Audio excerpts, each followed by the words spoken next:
Hello students, welcome to Brilliant Minds. I am Aarti, your maths teacher. आज हम start करने जा रहे हैं अपनी एक्सरसाइज 7B क्वेश्चन नंबर 1 से। देखिए, चैप्टर नंबर फ्रैक्शन की हमने ऑलरेडी एक्सरसाइज 7A कंप्लीट कर ली है, जिसका लिंक भी आपको डिस्क्रिप्शन में आपकी क्लास 6 की प्लेलिस्ट से मिल जाएगा, जहां आप सीधा भी जाके सर्च कर सकते हैं chapter number 7 fraction brilliant minds class 6 लिख दीजिएगा तो आपको वीडियो मिल जाएगी। चलिए स्टार्ट करते हैं क्वेश्चन नंबर 1। एंड इससे पहले अगर आप इस चैनल पर फर्स्ट टाइम आए हैं, जब अभी तक इस चैनल को सब्सक्राइब नहीं किया, चैनल को सब्सक्राइब कर लीजिए और बेल आइकन को प्रेस कर दीजिए, जिससे आपके पास न्यू वीडियोस की भी नोटिफिकेशन टाइमली आती रहेगी। हमारा फर्स्ट क्वेश्चन है, reduce the given fraction to the lowest term. अब लोएस्ट टर्म में कैसे रिड्यूस करते हैं? अच्छा, इसमें क्या कवर होगा?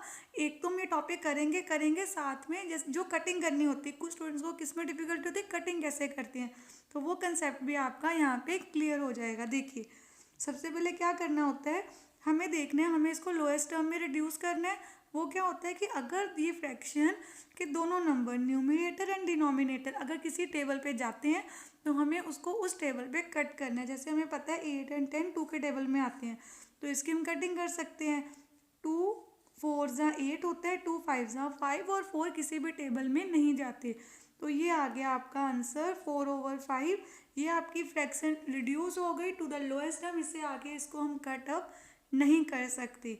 ऐसे यहाँ देखिए 50 और 75, इसके पीछे 0 है, इसके पीछे 5 है, तो आपको 5 का डिविजिबिलिटी रूल तो पता ही है कि जिस भी नंबर के पीछे 0 या 5 आए वो 5 के टेबल में डिवाइड हो सकते हैं।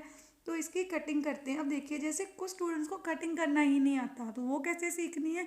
तो आपको स्टेप बाय स्टेप सीखना है। पहले आप सिंपल रफ में डिवाइड कर सकते हैं और बाद में सीधी कटिंग कर सकते हैं। धीरे धीरे प्रैक्टिस हो जाएगी। जैसे अभी हम सीखते हैं, जैसे हमें पता है 5 के टेबल में 5 जाता है 1 पे, 5 1 ज़ा तो 0, मैंने एज इट इज़ लिख दिया, तो बन गया 5 10 ज़ा 50।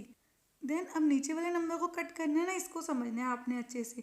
5 1, देखो 5 के जैसे हम डिवाइड करते हैं वही कर रहे हैं। जैसे 5 के टेबल में 7 नहीं जाता, तो 5 से उससे छोटा नंबर तो आता है ना 5, तो 5 1 ज़ा 5। अगर आप 7 में से 5 माइनस कर दोगे तो कितने बचेंगे? 2 इसको मिल गई, ये बन गया 25। 5 5 ज़ा होता है 25। अगेन 5 के टेबल में जा सकते हैं। जितनी कटिंग हो सकती है ना लोएस्ट टर्म में, उतना आपको करना है। यहाँ पे क्या आ गया? 5 2 ज़ा 10, 5 3 ज़ा 15। अब ये 2 और 3 किसी भी टेबल में नहीं जाते। ये आ गया आपका आंसर।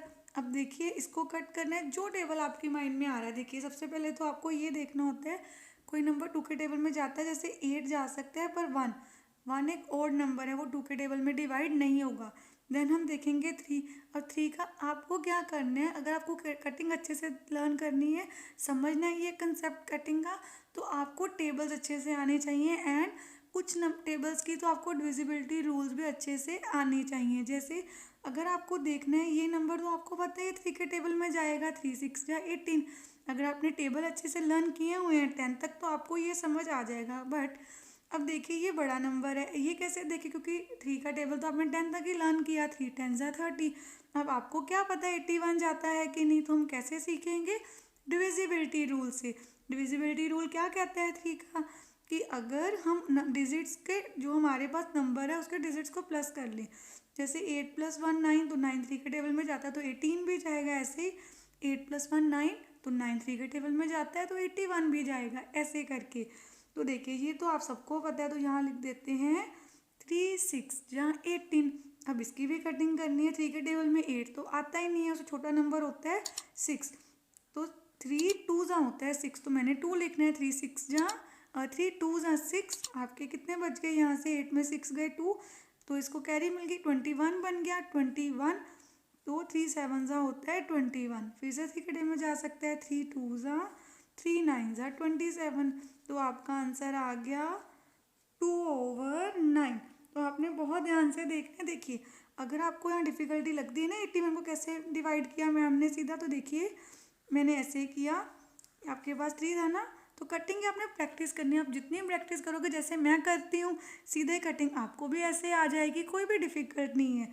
तो 3 2 × 6, मैंने इसको माइंड में कर लिया। आप रफ में करके देख सकते हैं। जैसे प्रैक्टिस ज़्यादा फास्ट हो जाएगी, आप रोज़ ज़्यादा सम्स को प्रैक्टिस करोगे तो आप भी माइंड में करना शुरू कर दोगे। 3 × 2 = 6, कोई भी चीज़ डिफ़िकल्ट नहीं होती, बस आपको प्रैक्टिस चाहिए। जो बच्चे प्रैक्टिस अच्छे से करते हैं उनको सारे क्वेश्चंस बहुत ईजी लगते हैं। देन 3 × 7 होता है आपके पास 21। तो देखिए हमारा यही आया था 81 को कट करके। जब हमने 81 को 3 से डिवाइड किया तो आंसर आया था 27। चलिए अब आगे करते हैं। अब देखिए जब आपके आप ये न्यूमरेटर है, ये डिनोमिनेटर है। जब न्यूमरेटर और डिनोमिनेटर के बिल्कुल लास्ट में कोई जीरोस हो ना, वो कट सकती हैं। तो ये जीरो इस जीरो से कट गई। अब ये 4 के टेबल में जा सकते हैं। 4 × 1 = 4, 3 × 12 होता है। तो ऊपर बच गया 1 और नीचे 3। आपका आंसर आ गया 1/3। अब आपने ये नहीं करना ये ज़ीरो इससे कट जाए, ध्यान रखना है मैंने क्या समझाया। लास्ट में अगर ज़ीरो, वही लास्ट वाले ज़ीरो से कट सकती है, बीच में कोई भी ज़ीरो को कट नहीं करना। अब देखिए यहाँ पे क्या है 105 और 70। अगेन देखो 5 और 0 दोनों ही 5 के टेबल में जाते हैं, तो ये भी जा सकते हैं।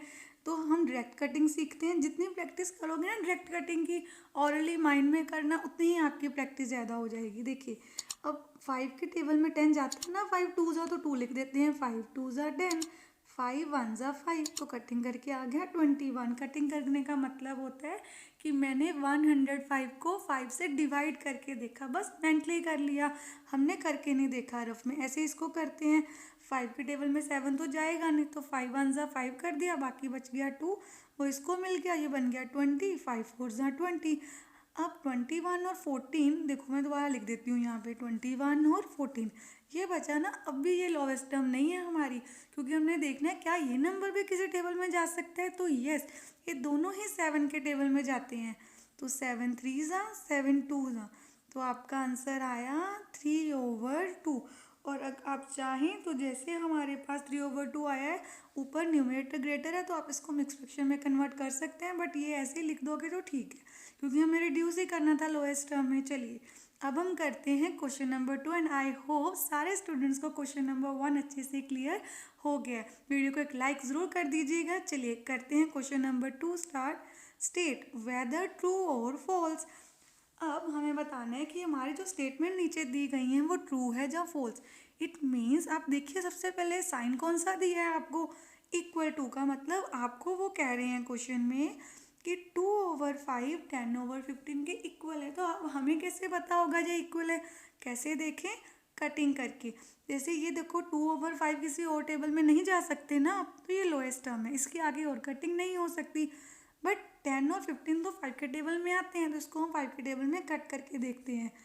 5 × 2 = एंड 5 × 3 = अब देखिए इसका आंसर था ये था हमारे पास 2/5, और ये हमारे पास क्या आ गया 2/3। अब ध्यान से बताइए क्या ये दोनों इक्वल है? नो। तो ये देखो मैंने ये साइन डाल दिया, ये होता है नॉट इक्वल टू का साइन। तो वो तो उनकी स्टेटमेंट के अकॉर्डिंग ये इक्वल थे, तो उनकी स्टेटमेंट क्या हो गई, फॉल्स। हमारा आंसर इक्वल नहीं आया, तो उनकी स्टेटमेंट क्या है, फॉल्स। अब देखिए इस क्वेश्चन में भी ऐसे 5/6 तो और किसी टेबल में एक साथ जा नहीं सकते, ये बड़ा नंबर है, इसको देखते हैं। अब देखो 3 के टेबल में तो 35 नहीं जा सकता, 3 + 5 होता है 8, 8 3 के टेबल में नहीं आता है। ऐसे आपको डिविजिबिलिटी रूल लर्न होने चाहिए। और 5 और 2, यहाँ 5 ऑड नंबर है, 2 के टेबल में भी नहीं जाएगा। देन 5 है पीछे, तो 4 के टेबल में भी नहीं जाएगा। फिर उसके बाद 5 का टेबल आ गया, 2 है, 5 के टेबल में वही नंबर जाता है 0 और 5 हो, तो ये 5 के टेबल में मिल जाएगा।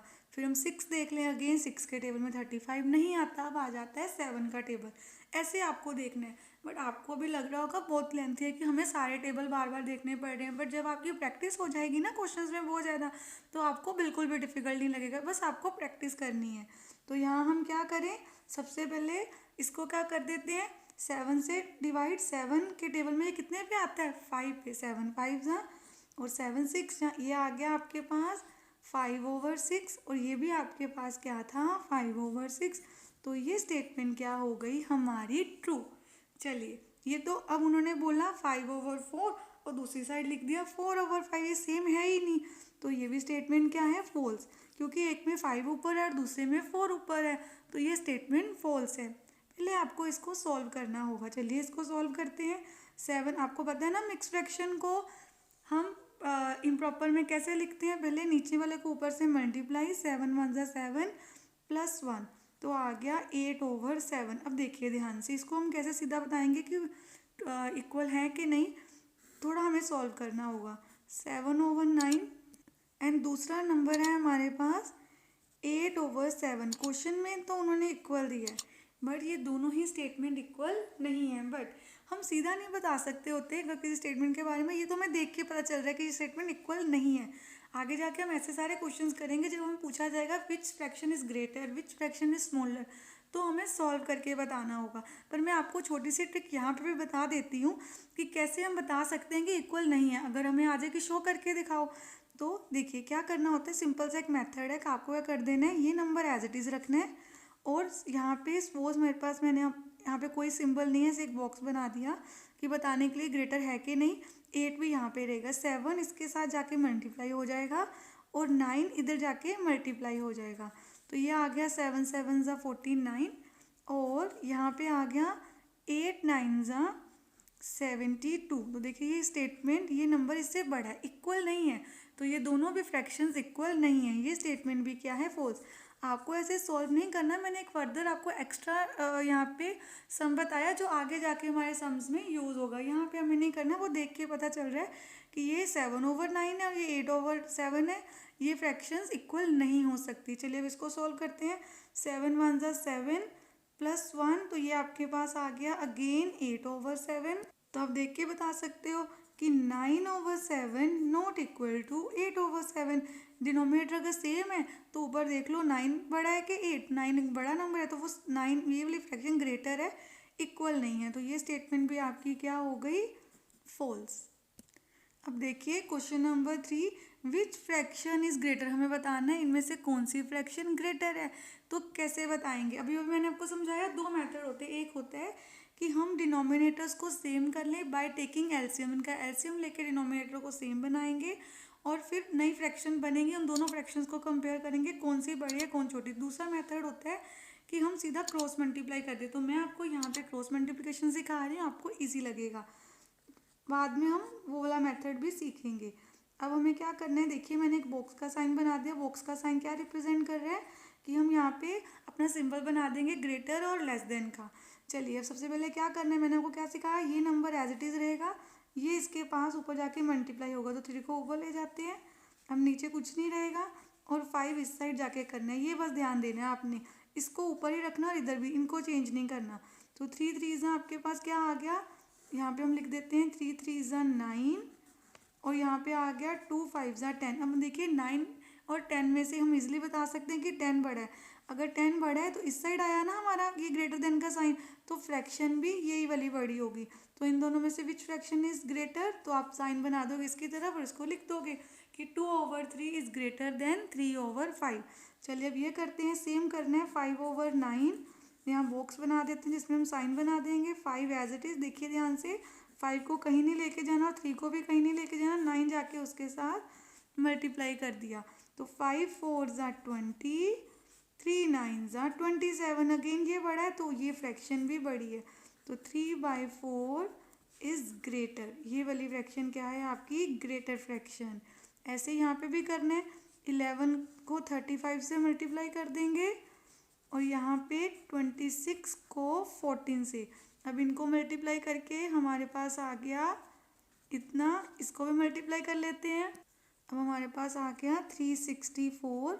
यहाँ पे हमने बॉक्स ही बनाना था, तो बताइए which fraction is greater, this.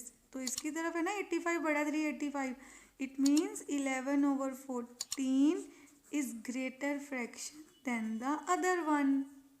अब आपको बताना है which fraction is smaller, same जैसे ग्रेटर बताया वैसे स्मॉलर बता देंगे। 3 लिख देंगे, 3 से मल्टीप्लाई कर देते हैं 5 को और 4 एज इट इज़ रहेगा और जाके 8 हो जाएगा मल्टीप्लाई। तो 3 5 ज़ा क्या आ जाएगा आपके पास 15 और यहाँ पे 4 8 ज़ा 32। तो बताइए 32 बड़ा है और हमें बताना था स्मॉलर, तो हमें साइन इस साइड बना देना है ऐसे।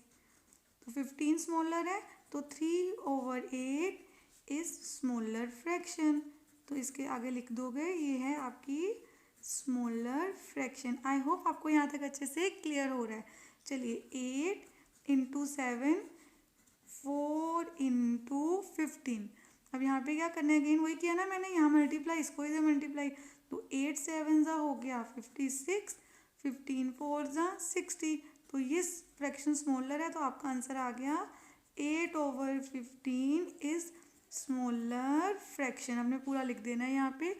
अब हम ये सॉल्व कर लेते हैं। 7 इंटू 39 एंड 26 इंटू 10। अब हमारे पास मल्टीप्लाई करके आ गया 273 एंड 260। तो ये स्मॉलर है ना, तो आप लिख दोगे 10/39 इज स्मॉलर फ्रैक्शन।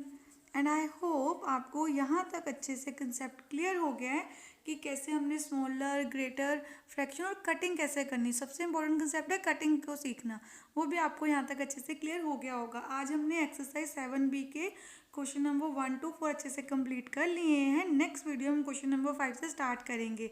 मिलते हैं नेक्स्ट वीडियो में। अगर आपको वीडियो अच्छी लगी है तो please like, share, subscribe and press the bell icon, जिससे आपके पास न्यू वीडियोज़ की भी नोटिफिकेशन टाइमली आती रहे। Thank you for watching.